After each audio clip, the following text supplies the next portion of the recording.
angka kemiskinan bukan hanya diturunkan melalui peningkatan pendapatan per kapita masyarakat. Kita akan melibatkan generasi-generasi muda, potensi-potensi anak muda yang harus mampu mengawal. Salah satu cita-citanya Pak Prabowo dan wakilnya itu kan memerdekakan negara yang keenam itu kan tentang membangun dari desa Pak untuk mensejahterakan masyarakat. Nah, Bagaimana mungkin kita cuma hanya melihat kita punya sumber daya yang terbuang begitu saja. Kita punya kekuatan adat dan budaya tradisi saling sayang menyayangi rasa persaudaraan yang kita miliki.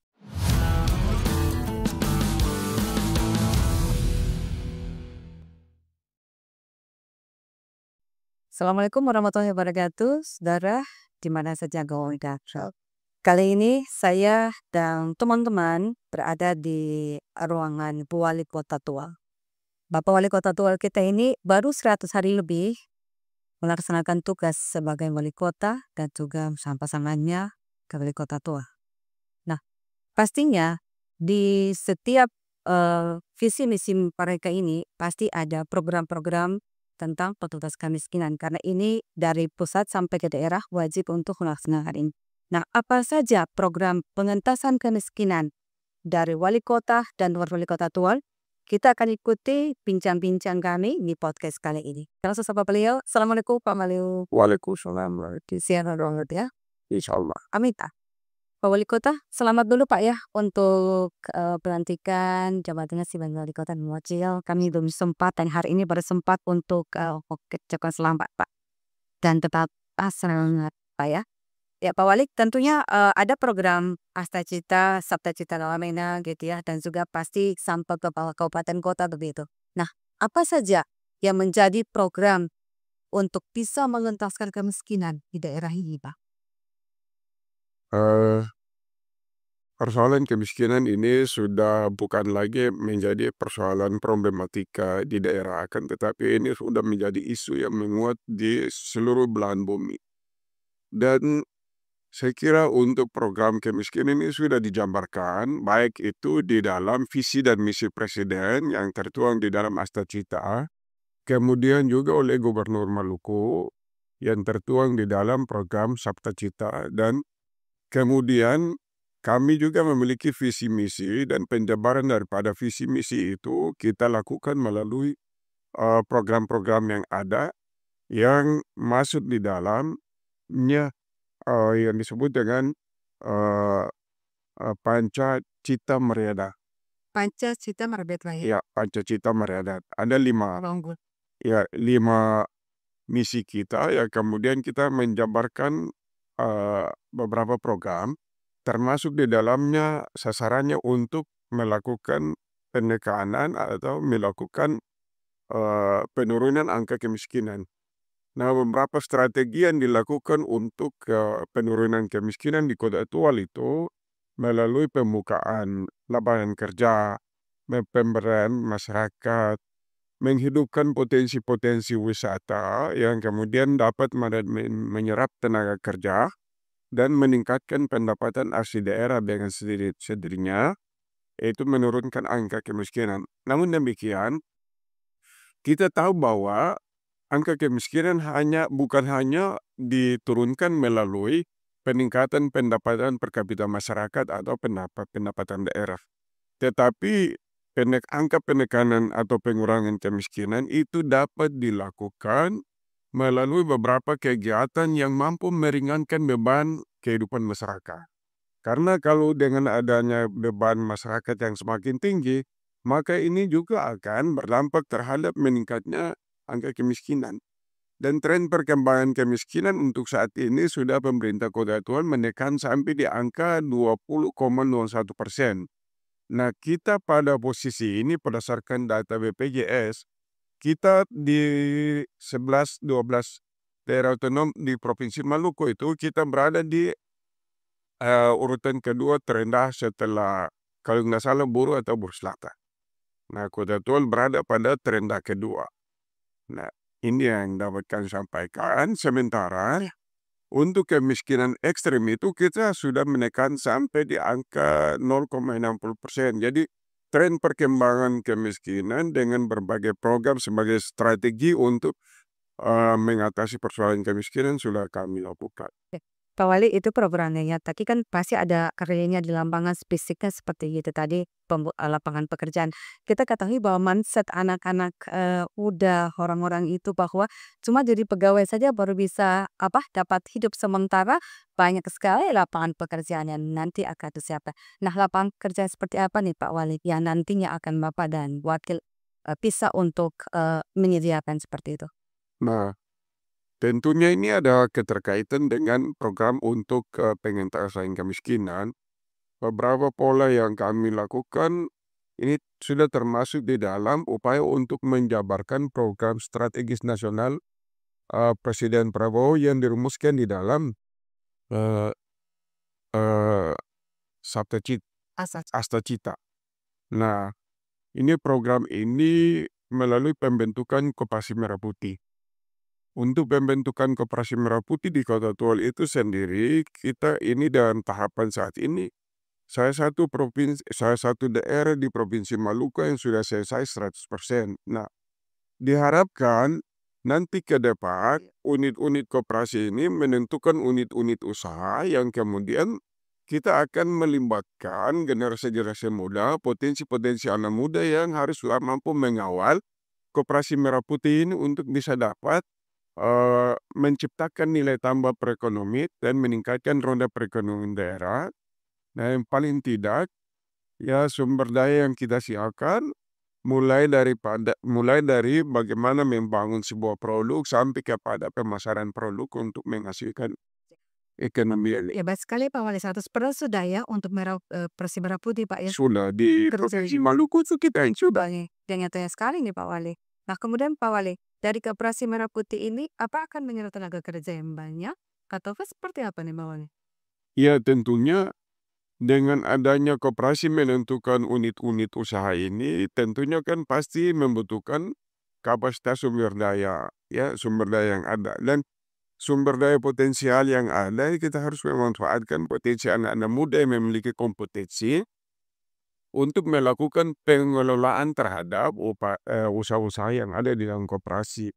Ya mulai dari tadi yang saya bilang, mulai dari bagaimana produk-produk unggulan daerah, komoditas unggulan daerah ini dapat dipasarkan keluar sehingga mampu menghasilkan nilai tambah bagi perekonomian di tingkat lokal dan juga untuk menjamin kesejahteraan masyarakat lokal dan sudah sekaligus dengan adanya itu maka tenaga kerja mereka terserap di dalam dan dengan demikian mereka memiliki pekerjaan dan pendapatan secara sendiri-sendiri. Kini.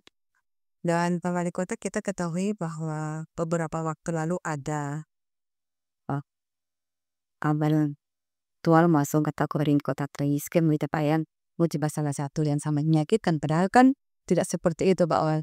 Nah di sini juga mungkin Pak Wali bisa langsung kasih. Ya, tadi sudah saya singgung sedikit bahwa kalau kita lihat dari tren perkembangan untuk mengatasi angka kemiskinan, kita termasuk trennya menurun. Kemudian dalam capaian berdasarkan data BPS terakhir itu, kita berada di angka 20,01. Bahkan Maluku Tenggara masih miskinnya di atas kita. Kalau dilihat dari angka persentasi kita itu berada di urutan terendah kedua di Maluku. Ya, tapi kalau dilihat per jiwa maka kita yang paling terendah karena penduduk Kota Tual ini kan yang paling sedikit.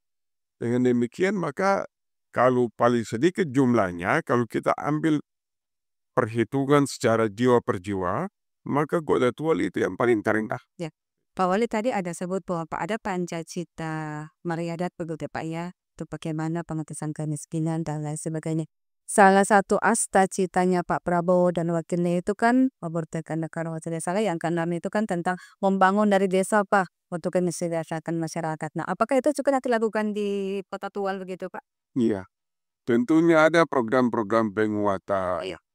penguatan di lini basis desa seperti program Padat Karya. Kemudian bagaimana kita menghidupkan badan usaha milik desa itu sebagai motor penggerak di tingkat bawah dalam rangka menghidupkan perekonomian di tingkat desa. Karena perekonomian daerah ini sangat ditentukan dari level bawah. Ya. Misalnya level desa sampai dan seterusnya secara berjenjang, dan ini akan sangat berdampak terhadap perubahan kesejahteraan rakyat dan perekonomian daerah. Gitu. Pak Wali Kota, di sini kita ketahui juga bahwa ada sebagian masyarakat yang masih pesimis Pak dengan program Pancasila Merebet gitu Pak, terutama tentang pengentasan kemiskinan bisa ditekan gitu.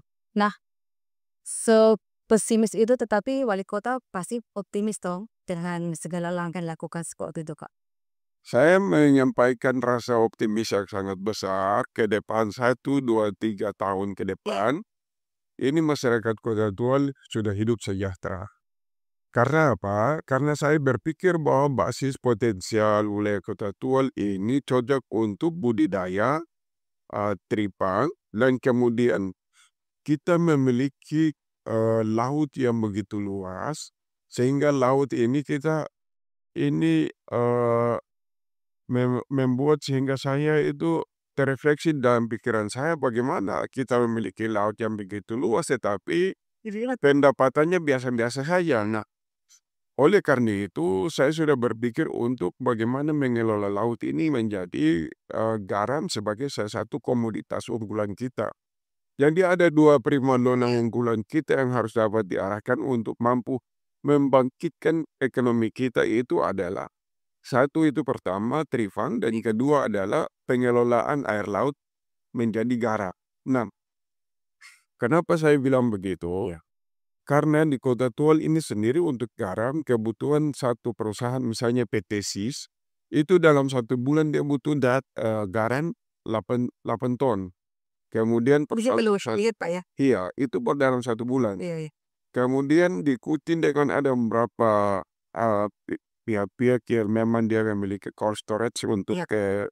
pembekuan ikan. Iya. Itu dia butuh 2 ton. Jadi sudah 10 ton itu perlu dua perusahaan.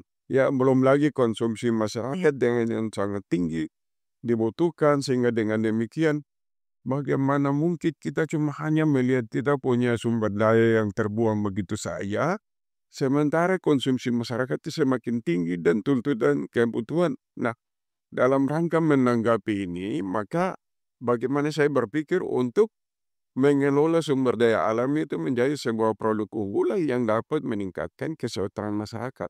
Di samping tadi tripang, Iya. tripang ini setelah kita memperoleh hasil pemasaran informasi, Iya. di Jakarta itu untuk saat ini tripang itu 1 kilo itu 3 juta per kilogram. Nah, sangat disayangkan kalau dengan basis potensial wilayah kita yang cocok untuk budidaya tripang terus kita tinggalkan begitu saja, ini sungguh sangat merugikan kita. Kita tenggelam di dalam sebuah proses yang Tuhan sudah memberikan kita ini alam yang begitu kaya, tetapi kita tidak melakukan pengelolaan yang baik, pengelolaan secara optimal untuk memenuhi baik itu kebutuhan masyarakat di tingkat lokal maupun ya mungkin saudara-saudara yang lain. Yang akses ini harus dapat dibuka dengan baik supaya setiap orang memperoleh kesempatan bekerja, kemudian sumber daya potensial kita juga dapat dimanfaatkan untuk kemaslahatan semua orang. Oke Pak, itu sisi lain. Tapi sisi satu lagi itu keamanan kita Pak, itu sangat harus dijaga sehingga tadi benar yang dikatakan oleh Pak Wali Kota bisa dilaksanakan dengan baik. Keamanannya seperti apa nih? Keamanan ini tentunya kita berpikir apapun yang kita lakukan sangat bergantung daripada situasi keamanan. Ya. Nah, kalau andai kata kita itu hidup dalam suasana aman dan nyaman, ya, maka investor pasti akan datang. Nah, kemudian semua program-program tadi yang sudah saya sampaikan, ini tentunya keamanan itu menjadi salah satu prasyarat dasar yang sangat menentukan keberhasilan daripada pelaksanaan sebuah program dan tujuan kita secara bersama-sama. Saya kira itu keamanan itu menjadi syarat bagi aspek apa saja menjadi tujuan kita untuk melaksanakan. Nah, jangankan ke itu, kita hendak membeli ikan di pasar saja, kalau keamanan terganggu maka mungkin kita tidak bisa sampai ke pasar, dan akses-akses ekonomi yang menjadi kebutuhan kita tidak bisa terlaksana dengan baik. Saya kira itu semua orang tahu bahwa keamanan sangat penting.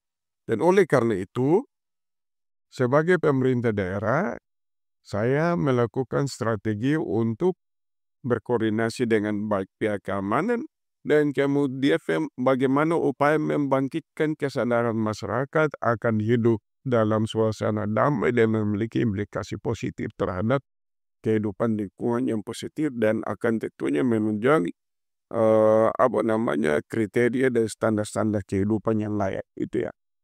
Baik Wali, terima kasih Wali untuk waktunya bersama kami di podcast RW kali ini Pak Wali.